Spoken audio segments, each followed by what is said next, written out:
All right, you picked your fasting window, you've started intermittent fasting. Now what you do next will really make or break your results. I'm going to share with you exactly what to do after you've started intermittent fasting so you can actually achieve your weight loss and wellness goals in today's video. If you're new here, my name's Autumn. I'm a certified clinical nutritionist with my master's in nutrition human performance. I help thousands of people achieve their weight loss and wellness goals with intermittent fasting, which, speaking of, the first thing that you need to do after you start intermittent fasting is to actually consider taking electrolytes. So this can be done a couple different ways, and these are some of my favorite ways.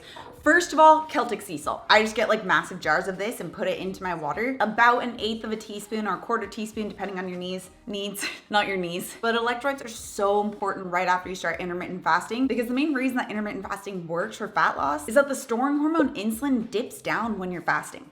This is great. It turns on fat burning, helps you achieve a weight loss goal, but it also causes the body to release a lot of water and sodium. This is why a lot of people right after they start intermittent fasting will experience like headaches or low energy levels. This is because they're missing both water and electrolytes. Oftentimes people remember to add in water, but they're not adding in electrolytes. And considering electrolytes, like sodium especially, is so important for sending messages from your brain to the rest of your body, it makes sense why you get low energy and headaches when you don't have enough electrolytes. So the first thing you need to do after you start intermittent fasting is to start incorporating electrolytes. Now, some of my favorite ways are using Celtic Sea Salt. You can also use something like LMNT. I've been using LMNT for a while. I love them. They're amazing for fasting because they actually use sodium, which is the main electrolyte that is lost when you're fasting. So if you're not replacing sodium, then you're going to be still in that electrolyte imbalance state. So I'll put both Celtic Sea Salt and LMNT listed down description below so you guys can check them out. Which, speaking of, we get to the second thing that you need to do after you start fasting, and it's to make sure you're actually drinking enough water. So as I mentioned, you are losing quite a bit of water when you are first fasting, right after you start intermittent fasting. So it's really easy to get into a dehydrated state and to lose all those electrolytes. So while you're also using your electrolytes, you need to be drinking enough water. Now, a good rule of thumb to calculate your body's needs for water is to drink half your body weight in ounces. And this is if you're using pounds. If you're using kilograms, it's going to be roughly equivalent to your weight in kilograms. So for example, if you weigh 150 pounds, you're going to want to have about 75 ounces of water per day, especially front-loaded during your fasting period. This is when the body is going to be the most dehydrated, because that's when insulin is really dipped down. That's when your body's releasing that water and sodium. So you want to replace that, especially during that fasting period, by front loading your water during the fast. So I usually aim to have about half of my water during just the fast with the electrolytes. So cheers.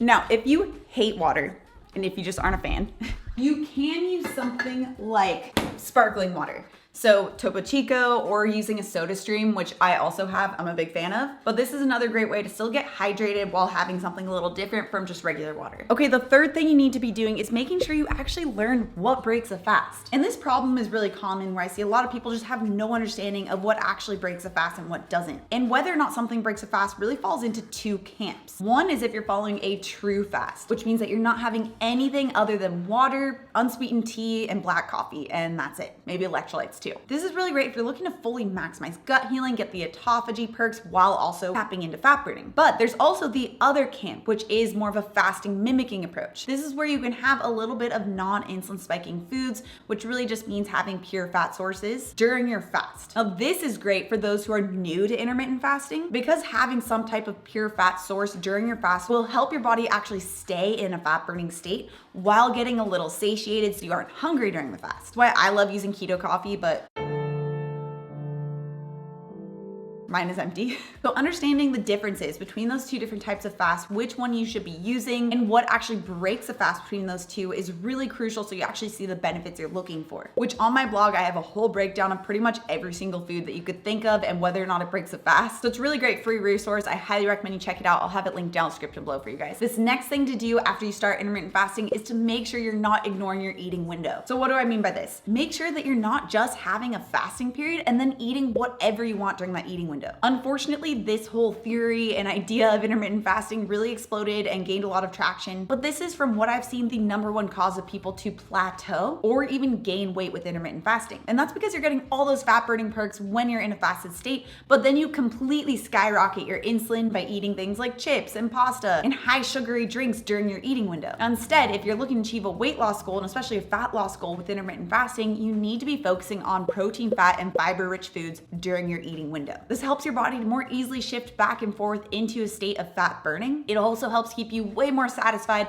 helps to protect your muscles from breakdown, which is why I love using things like hemp seeds or chia seeds to get a high quality source of fat that's easy to add into pretty much any meal. And then if I'm making smoothies, I always make sure to add in some type of protein so you're actually getting those amino acids needed. Or using things like Greek yogurt, which it says coconut butter on it, but this is just my homemade Greek yogurt that I put in a coconut butter container. And of course, one of my absolute favorite proteins, eggs. So changing how you're viewing your meals, making sure you're really centralizing it around high quality sources of protein, fat, and fiber will help your body more easily tap back into fat burning with your intermittent fasting protocol. For this last one, I'm gonna take you guys back to my office. Oh, Sophie.